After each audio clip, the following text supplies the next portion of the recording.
morning, everyone. I am semi-awake. It is about 6:30 in the morning. I know that I will have my class B2 for Turkish in person in about 7 hours. That is a 4-hour long class in the afternoon. But with the 7 hours that I have before going to class, I usually try to make room for extra study of Turkish to make sure I am reviewing all of the class material that we've had in previous weeks, and also to throw some Spanish in there because I have been missing a lot of Spanish in my life. So let me look at my official schedule for today. We're going to be doing 2 hours of separate Turkish study outside of class, 4 hours of Turkish class, 1 hour of Arabic, and then 1 hour of Spanish listening. And I wouldn't be going so hard on Turkish if I knew that I didn't have an exam coming up in about 3-ish weeks that I really want to pass so I can get into the next level. So you'll see my preparation for all of that. I want to remind you guys as well, I would not have the energy nor the time to be able to recreate this intense language learning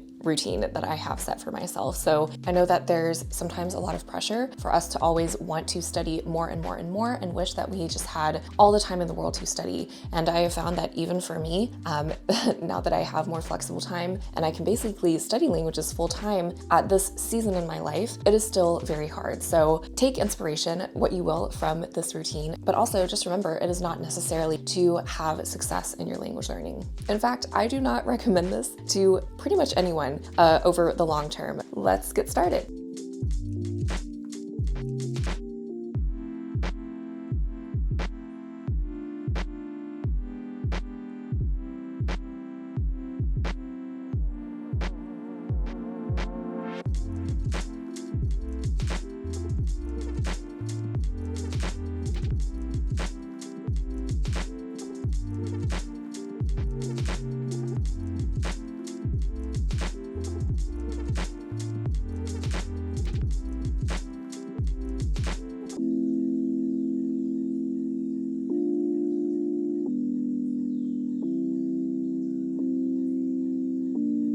So this is the book that I have been showing in a few of my other videos, but it's definitely my main book that I am using to just make sure that I am on track and organizing everything that I study. We are just finishing up music, which I have written, if you can see, so many different definitions of words that I do not know. So what I am going to do is look over that really quickly. I did try to do some of the review work that is coming at the end of each chapter, but I really am just going to review pretty much all of what unit is this, chapter 3, just because we move really fast during this course. It is only about 7 weeks and I actually missed 2 weeks out of the 7. So I technically have 5 weeks to get from B1 to B2 in Turkish, you guys. So again, I'm going to be reviewing all of unit 3, reading through it, which reading through all of the text is going to probably still take me about an hour or so. And then what I also want to do is, because I did miss those first 2 or so weeks, the school sometimes gives us slides just separate outside of what we do in the books. So I asked my teacher to be so kind and send me all of these slides that I had missed. So this right here is one. They're about 12 pages, and then we have others, all very well organized, but again, it's just a lot to review. So I think what I'm going to do is reading some of the Istanbul book. I'm also going to go through some of these verb forms, which in Turkish, it is the dönüşlü fiil and zarf fiiller. So wish me luck on that. After that, what I'm planning to do is review for about maybe the last 30 minutes or so, some of the vocabulary words that I have been writing down right here. Now, some of these words have come from my Istanbul book and they've just been harder for me to remember. Some of them have also come from my language conversation classes. Bu dil bilgisinde özne hem işi yapar hem de işten etkilenir. Yani özne ve nesne aynı kişidir. Yeah, there's no way that I'm going to concentrate all of my focus on this because again, I think reading through the Istanbul book is going to be a better use of my time than trying to memorize all of these kinds of verb forms. However, I think I'm just going to take a passive approach and just read through these slides a few times a week before my exam comes, so I will at least recognize them and be able to use some of them actively, but definitely not all of them.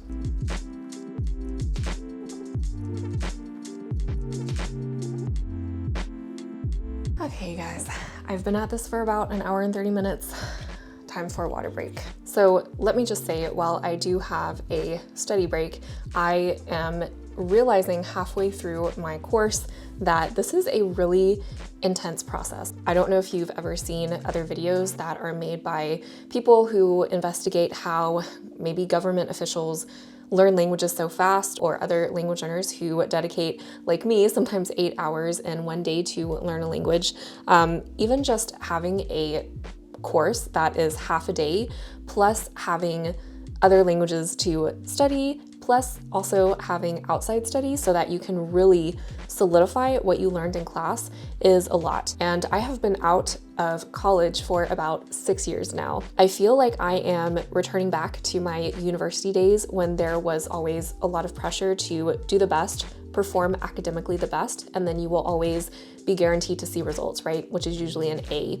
And knowing that there is a test coming up, and me knowing that I already paid for both entering B2, which is the class I'm in now, and then also taking C1, which is going to be the class that'll start in about 4 weeks. If I do pass B2, I'm like, oh, gosh, I'm putting so much pressure on myself to actually pass the B2 class, because worst case scenario, I would have to repeat the B2 class if I don't pass reading, writing, listening, and speaking at that level. There is always a little bit of doubt creeping up, and I think a lot of that comes from my identity of being a really good student. Just notice that I am not exploring Istanbul as much as I imagined I would in these first few weeks of arriving here, because I'm just so worried, honestly, about the test coming up. The pressure that I am putting on myself to pass this exam is definitely a little bit draining. So that's why I think for reviewing some of my vocabulary, I'm just going to do about 20 minutes instead of 30 and take a well-deserved break.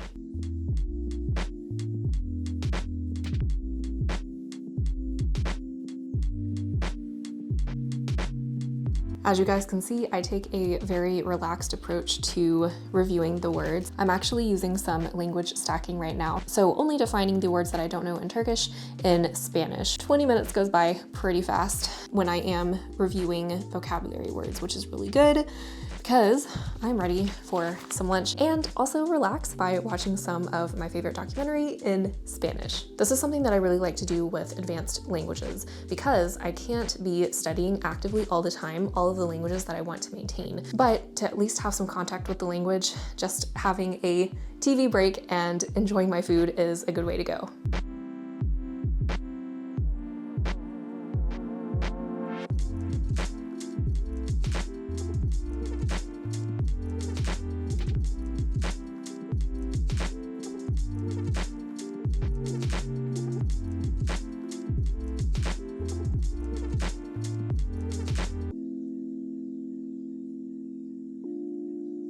Okay everyone, I have finished all of what I wanted to do for Turkish before my Turkish class actually officially begins. So I'm gonna take you guys on the walk to get to the campus and kind of just show you also some of my daily life routine, let's say.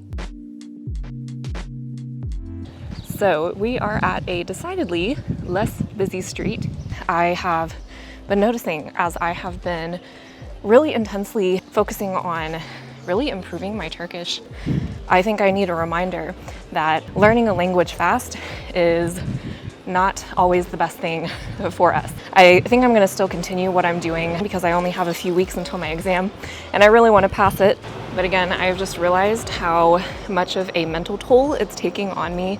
Not really physical at first, but I think as the mental toll of learning the language 4 hours a day and then also studying like 2 hours, 3 hours outside of that started to also take its toll on me physically.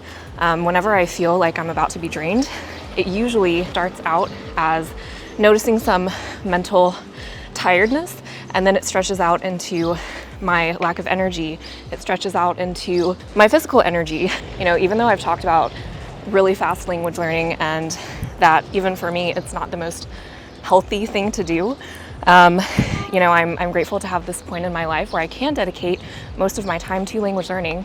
However, I would not do this for a full year, and even in 3 months, I'm not really sure how sustainable that is. Turkish has been a huge mental roadblock for me. Again, just never being able to pass B1 by myself. And now that I can be in the country, it's just been amazing to have this opportunity. And at the same time, I have to really pay attention to how I'm feeling in this very intensive process, and personally just know my limits. And honestly, after this, I think what I'm going to do is give Turkish a break, or at least not prioritize it over everything else in my life, you know what I mean? We have almost reached the end of the road, and I'll give you guys a snapshot into what I do in my class.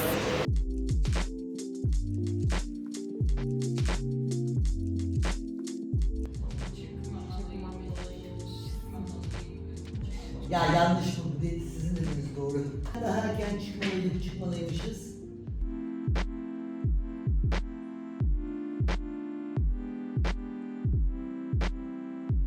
İsminde bir kız musallat oldu şimdi. Bugün Rasim'in orasını düzeltirken mektuplarını buldum. Evladımızın sonunu çok kötü görüyorum. Bir çözüm bul ne olur.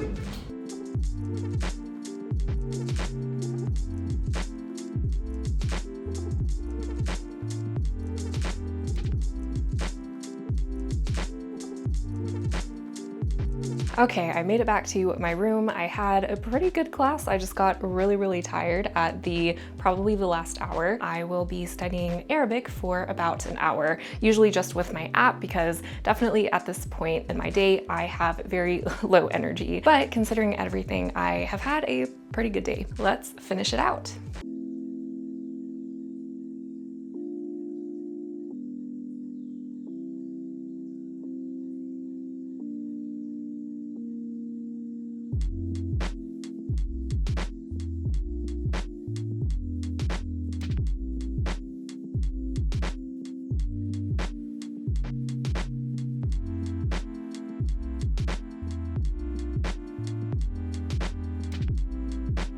All right, we'll bring in a little bit more light here.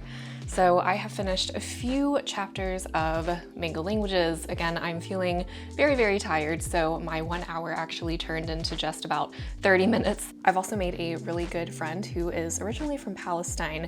So what I'm going to do instead of reviewing more of the vocab on Mango Languages is I'm going to review some of the words that he has taught me. I just make a running list whenever I am with native speakers, whether they be friends, acquaintances, people that I meet at language meetups. I usually just write really quick in my notes on my phone some of the corrections or some of the new words that they have given me.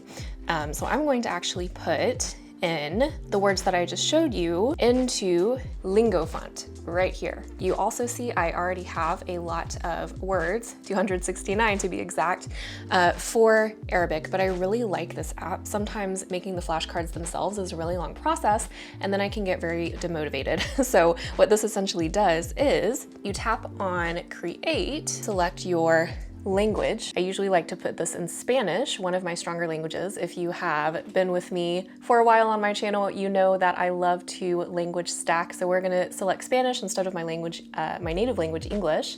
We are learning Arabic right here. And then what I'll be able to do is simply record my voice. So you see my very first word here in Levantine Arabic.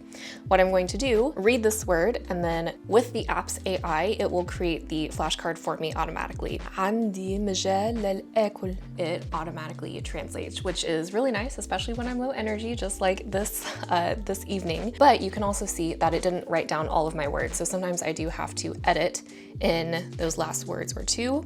I have added that last word that they did not transcribe, and then I just tapped on this blue button, translate, and we have the complete definition in Spanish, and then I'll just click save. Okay, so I'm gonna do that exact thing with the rest of the 7-ish words on this list, and then we'll be done for the day. And we are back where we started. I am going to definitely reduce the amount of time that I'm studying outside of class for tomorrow, just to balance out some of my energy, but I hope you guys enjoyed it. Again, I wanted to give you more insight into my current life and the fact that I can dedicate so much time to language learning. But again, as I said before, I am very grateful to have a break once I finish the B2 exam. And we'll see each other in another video.